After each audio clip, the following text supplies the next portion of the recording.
भारत में रहने वाले सभी लोगों से मेरी एक छोटी सी अपील है आज की अपनी इस वीडियो के ज़रिए कि अपने राष्ट्रीय त्योहारों को महज एक छुट्टी का दिन न बन के रह जाने दें।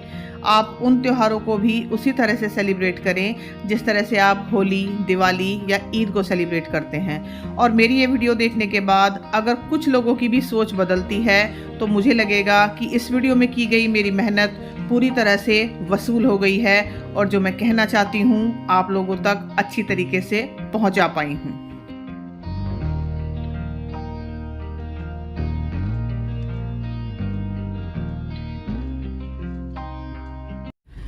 नमस्ते दोस्तों, स्वागत है आपका बी रियल बी सिंपल में। एक बार फिर से मैं पूजा आपका बहुत सारा स्वागत करती हूँ इस चैनल पे।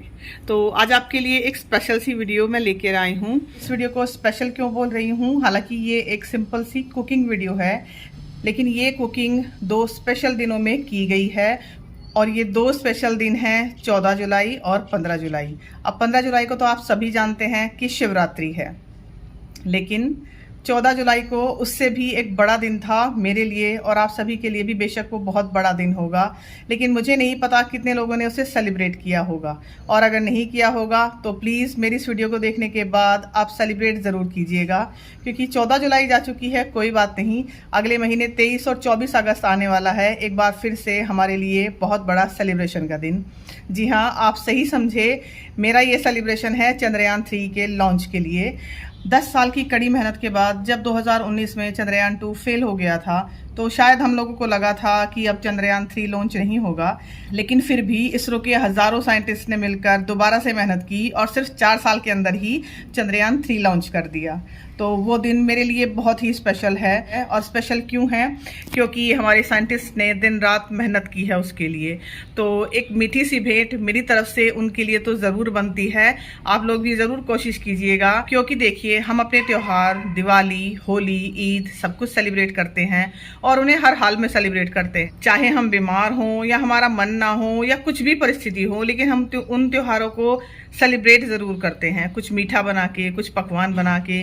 तो हमें साथ ही साथ इस तरह के भी मौके सेलिब्रेट करने चाहिए जो हमारे देश के लिए ही गर्व के मौके हैं ये। तो प्लीज़ इन्हें सेलिब्रेट ज़रूर कीजिएगा। और आज की इस वीडियो में आप जो भी कुकिंग देखेंगे, जो भी मैंने थाली तैयार की है, सिंपल सी, हालांकि वो पूरी तरह से डेडिकेटेड है इसरो की पूरी टीम के लिए। तो बेस्ट ऑफ लक इसरो के सभी साइंटिस्ट को 23 और 24 अगस्त के लिए। 23 अगस्त को ही मेरे चैनल को 1 साल भी पूरा होने वाला है। यह एक इत्तेफाक ही है हालांकि, लेकिन फिर भी चैनल को 1 साल पूरा होने से बड़ी मेरे लिए सेलिब्रेशन होगी चंद्रयान 3 का चांद के साउथ पोल पे लैंड होना। All the best ISRO team, और ये मीठी सी भेंट मेरी तरफ से आप लोगों के लिए। तो ये क्लिप है 14 जुलाई को दोपहर बाद की, जब चंद्रयान 3 लॉन्च हो चुका था। उसके बाद मैंने सोचा कि कुछ मीठा बनाया जाए, मेरे पास दूध रखा हुआ था तो अभी उसी को ही मैं थोड़ा रिड्यूस कर रही हूँ। इसकी मुझे रबड़ी नहीं बनानी है, बस थोड़ा सा इसको रिड्यूस करना है ताकि ये थोड़ा सा गाढ़ा हो जाए। और इसकी आज हम एक जुगाड़ वाली रसमलाई बनाएंगे। और जुगाड़ किससे कर रही हूँ, एक्चुअली आप लोगों के साथ मैंने पहले शेयर किया था कि हस्बैंड कोटा गए थे तो वहाँ से आते वक्त वो ये स्पॉन्ज वाले जो रसगुल्ले होते हैं ना, रसगुल्ले ही बोलते हैं हम तो, हाँ जी, ये स्पॉन्जी जो रसगुल्ले होते हैं ना, इनके 2 डब्बे लेके आए थे। तो वैसे तो किसी को खाने पसंद नहीं आए ये, तो मैंने सोचा कि चलो इनकी रसमलाई ही बना देती हूँ। तो यहाँ पे देखिए दूध मैंने गाढ़ा कर लिया है, मतलब करीब 2 किलो दूध था, उसको सिर्फ 1.5 किलो तक मैंने रिड्यूस किया है, ज़्यादा गाढ़ा नहीं किया। अब मीठा मैंने उसमें डाला नहीं था, तो मीठे की जगह मैंने ये जो सिरप था ना इसका, मीठे वाला रसगुल्लों का, वही डाल दिया उसके अंदर। वो मीठा भी हो गया और सिरप इस्तेमाल भी हो गया।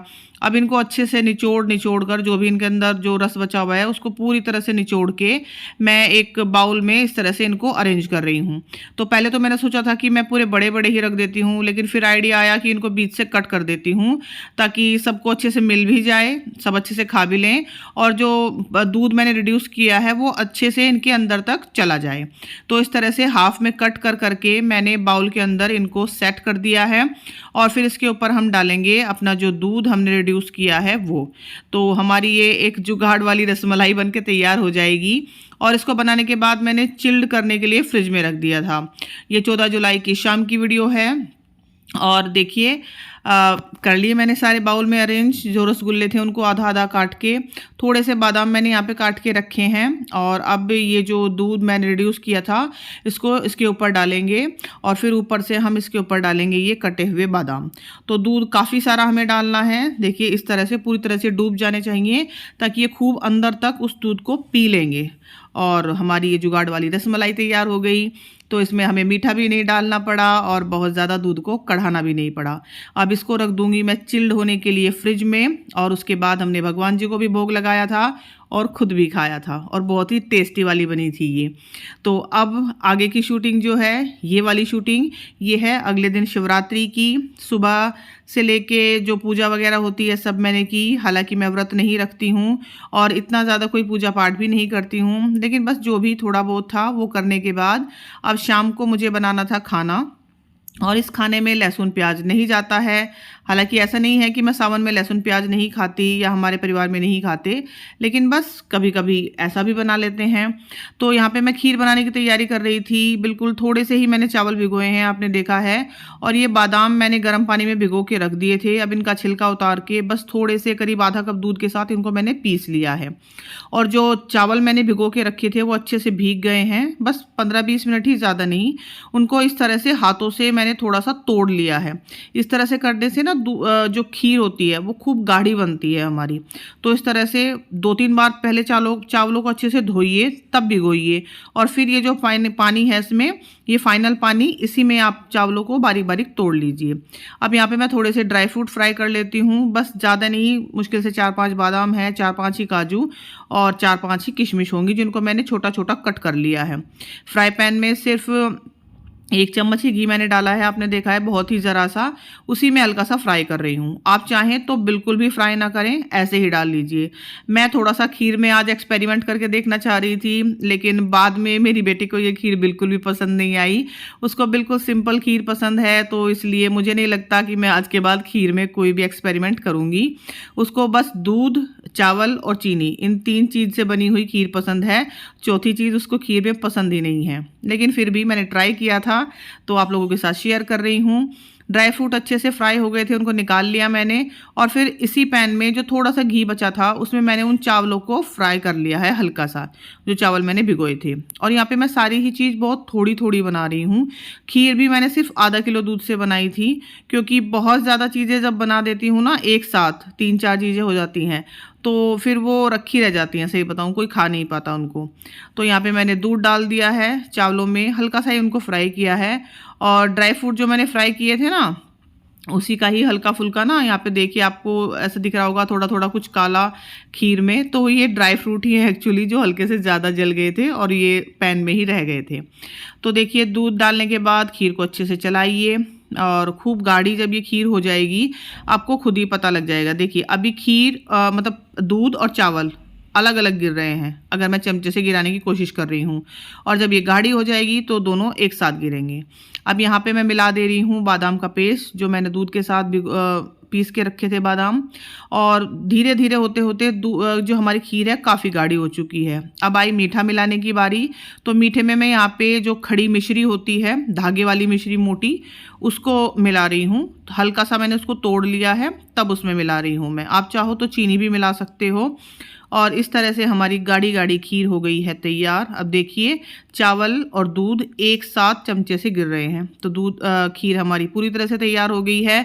इसको उतार के और ठंडा होने के लिए मैं रख दूंगी, ताकि रूम टेम्परेचर पे आ जाए। और उससे पहले हाँ, थोड़ा सा मैंने इलायची पाउडर इसमें डाला था। तो ये मैंने घर पे ही पीसा है साबुत इलायची से। अगर आप इलायची पाउडर ना डालना चाहें तो कम्प्लीटली ऑप्शनल है, तो आप ना डालें।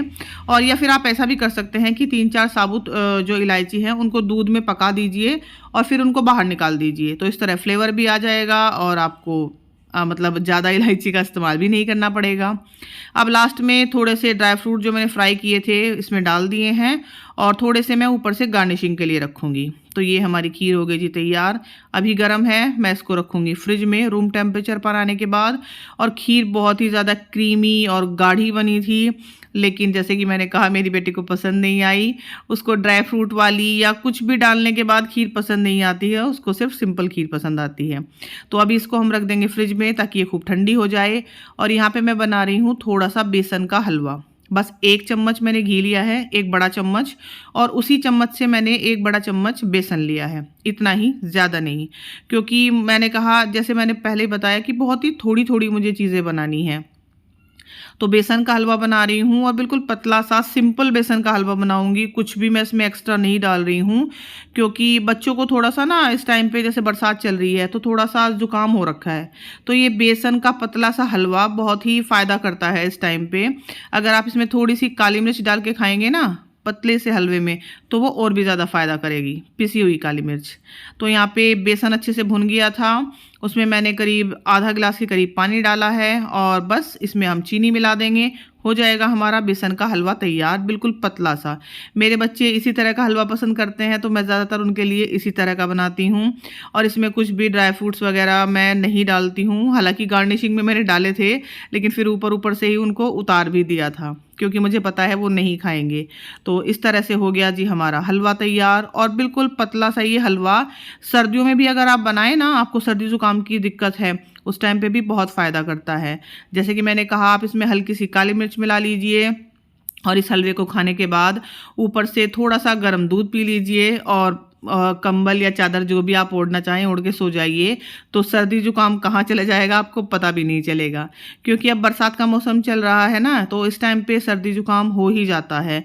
एक तो बहुत ज़्यादा पसीना आता है, ऊपर से सब पसीने में नहाते हैं, इसलिए।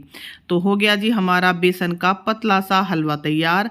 और अब हम बना रहे हैं आलू की कचौरी। तो इसके लिए मैंने सिंपल आटा बनाया है, जैसे मैं रोटी के लिए बनाती हूँ, बस उसको हल्का सा पतला किया है मैंने। और इसमें सिर्फ मैंने नमक डाला है और कुछ भी नहीं, सिर्फ नमक है और एक्स्ट्रा कुछ भी नहीं। आप चाहें तो इसमें मसाले मिलाना चाहें मिला सकते हैं। मैं सिंपल आलू की कचौरी बना रही हूँ। एक्चुअली घर में कुछ सब्जी भी नहीं थी, तो मुझे कुछ बनाना था, तो इसलिए मेरे दिमाग में आया कि चलो आलू की कचौरी बनाते हैं। और आलू का मसाला बनाने में भी मैंने सिंपल बस आलू, नमक और हरी मिर्च उसमें डाली है, हरा धनिया, हल्का सा मैंने ज़ीरा डाला है, और करीब आधा चम्मच गरम मसाला, इससे ज़्यादा और कुछ भी नहीं। तो इस तरह से हमारी आलू की फिलिंग बन गई है। अब देखिए, इस तरह से हाथों पे तेल लगा के मैं थोड़ा थोड़ा सा इन लोई को, जो आटे की लोई है, फैला रही हूँ, और इसमें अपना ये जो आलू का मसाला है ये भरेंगे।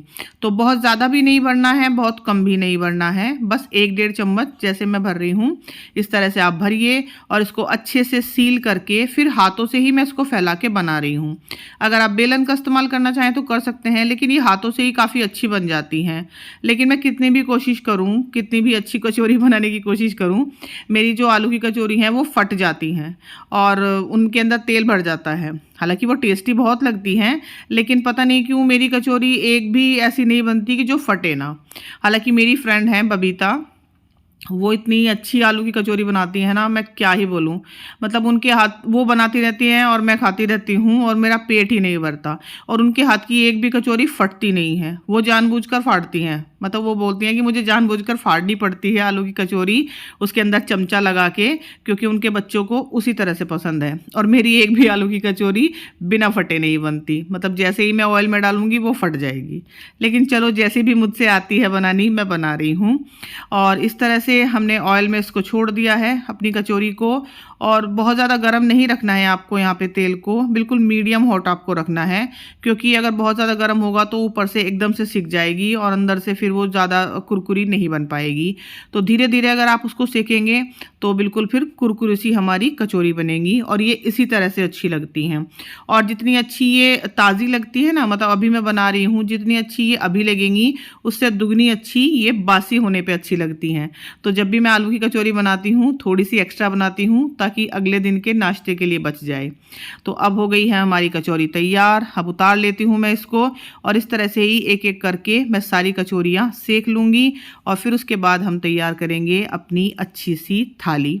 तो ये थाली शिवरात्रि के लिए है हालांकि, लेकिन जैसे कि मैंने बताया ये सेलिब्रेशन है चंद्रयान 3 के लिए, तो इसको आप दोनों दिन की एक इकट्ठी थाली मान सकते हैं, क्योंकि इसमें से कुछ कुकिंग मैंने कल की है और कुछ कुकिंग मैं आज शिवरात्रि के दिन कर रही हूँ। कोशिश करूँगी कि इस वीडियो को जल्दी ही आप लोगों तक पहुँचा दूँ। लेकिन अभी थोड़े से हेल्थ इशू मेरे साथ चल रहे हैं, तो हो सकता है ये वीडियो आपके पास पहुंचने में 1 या 2 दिन लेट हो जाए, लेकिन फिर भी पूरी कोशिश करूंगी कि जल्दी से जल्दी इस वीडियो को आप लोगों तक मैं पहुंचा सकूं।